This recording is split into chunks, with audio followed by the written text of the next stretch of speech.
সকলকে আমার আনন্দিত জয়গুরু। আজকে ইষ্ট আলোচনায় যে বিষয়বস্তু তা পরমদয়াল শ্রী শ্রী ঠাকুরের দয়া সম্পর্কিত।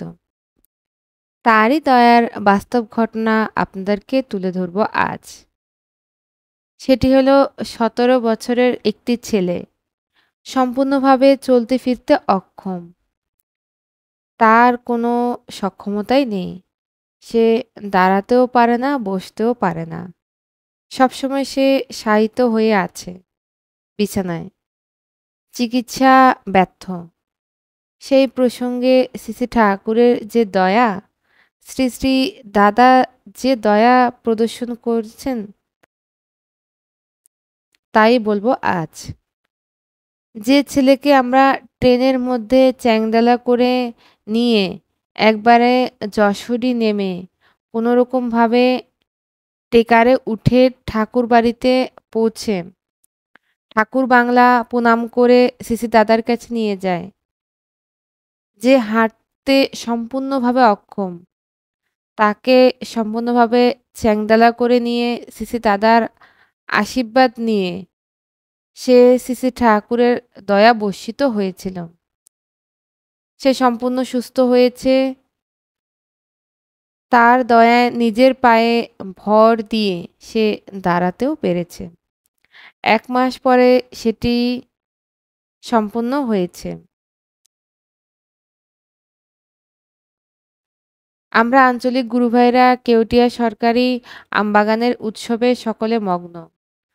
সারা দিনব্যাপী উৎসবের আশীর্বাদ নেওয়া হয়েছে শ্রী শ্রী দাদার কাছ থেকে।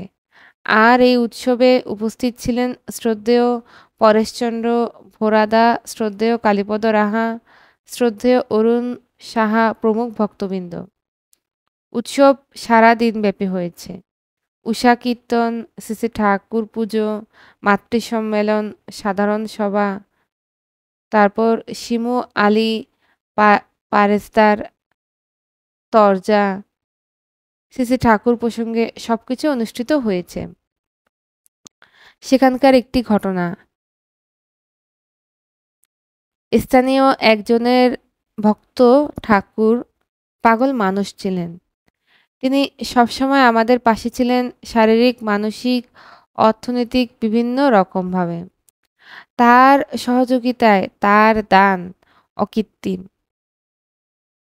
তার স্নেহ বাড়া, শ্রদ্ধা ভরা ভালোবাসা ঠাকুরের প্রতি ছিল। তিনি আমাদের পাশেই ছিলেন।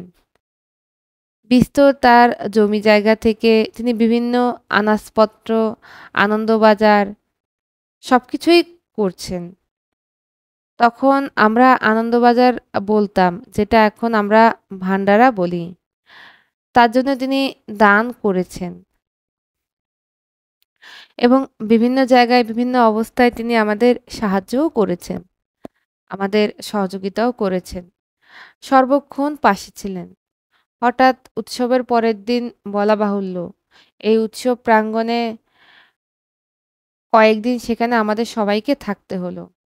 তিনি আর তার স্ত্রী আমাদের কাছে এসে শ্রী শ্রী ঠাকুরের ফটোর সামনে কেঁদে হাঁটু গেড়ে বসে বললেন, দাদা আমায় রক্ষা করুন। কিনা ওনার একটা ১৭ বছরের ছেলে, যাকে দেখতে মনে হয় ১১-১০ বছর, সে চিকিৎসায় ব্যর্থ হয়েছে। বিভিন্ন স্পেশালিস্ট ডাক্তাররা তাকে এরকমের ট্রিটমেন্ট করেছেন, কিন্তু কোনো কাজই হয়নি।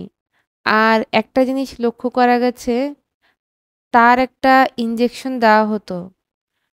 বিভিন্ন ওষুধের পাশাপাশি যে ইনজেকশনটা যদি একটু মিস হয়ে যেত, গ্যাপ হতো, যদি তার শরীরে না দেওয়া হতো, তাহলে সে, আমরা শুনেছি বা দেখেছি, শ্রীকৃষ্ণ বা রামচন্দ্রের মতো নীলাভ শরীর হয়ে যেত।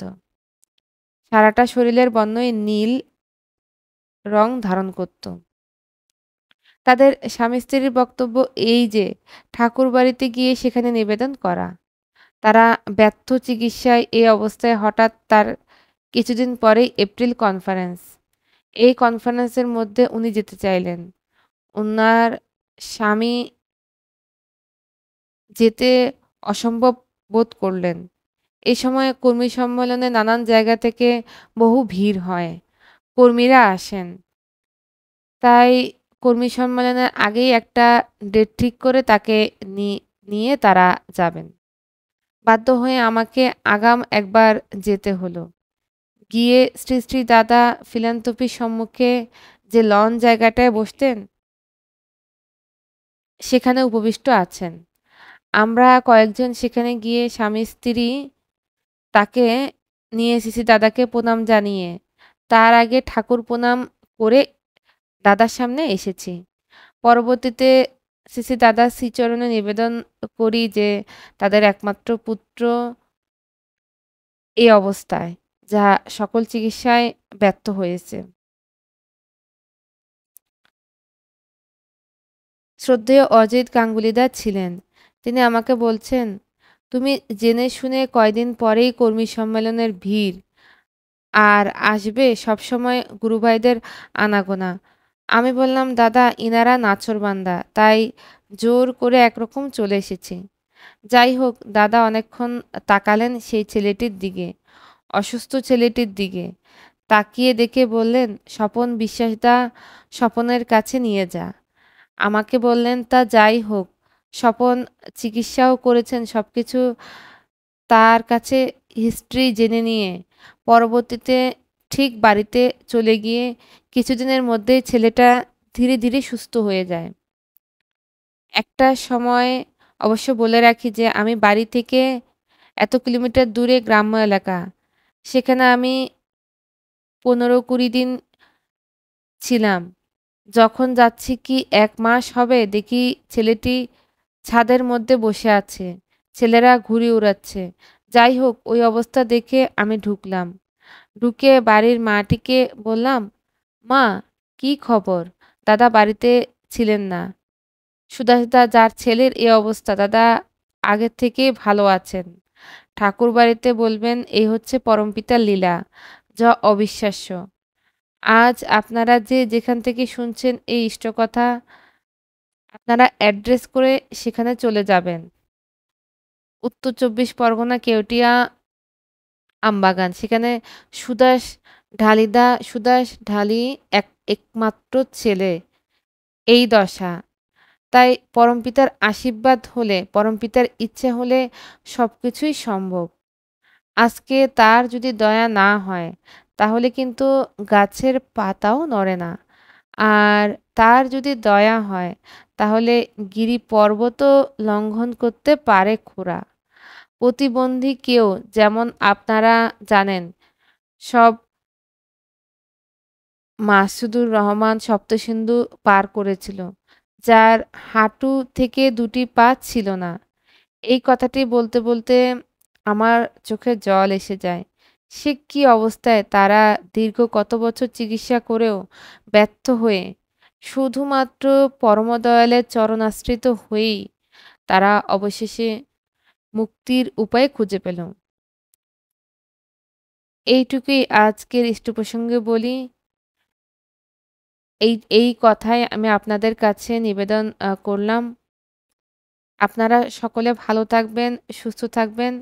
তার পাশাপাশি একটা কথা বলি, পরমপিতার প্রতি বিশ্বাস রেখে ঠিকভাবে তার পথে চলে যোজন যাজন ইষ্টভীতি সস্তায়নে সদাচার ইত্যাদি পালন করে তাকে মাথায় রেখে নিষ্ঠা ভরে যদি সব করা যায়, তবে আপনাকে আপনার নিজের জন্য ভাবতে হবে না।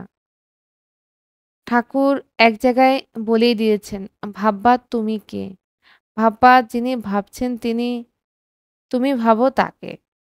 তাই নিরন্তর আমরা চিন্তা করব ঠাকুরকে কিভাবে সবার সামনে উপস্থাপন করতে পারি। এজন্য পরম পূজ্যপাদ অবিন দাদা আমাদেরকে ডিপি ওয়ার্কের ব্যবস্থা করে দিলেন। আমরা শুধু নিজেরা ভালো থাকবো তা না, প্রত্যেককে নিয়ে সবাই ভালো থাকবো এবং ঠাকুরকে নিয়ে সবাই ভালো থাকার রাস্তা একটাই, যোজন যাজন ইষ্টভীতি পরায়ণ হয়ে চলা। শ্রদ্ধেয় এক দাদার আলোচনা থেকে আলোচনা করলাম। সকলকে আমার আনন্দিত জয়গুরু।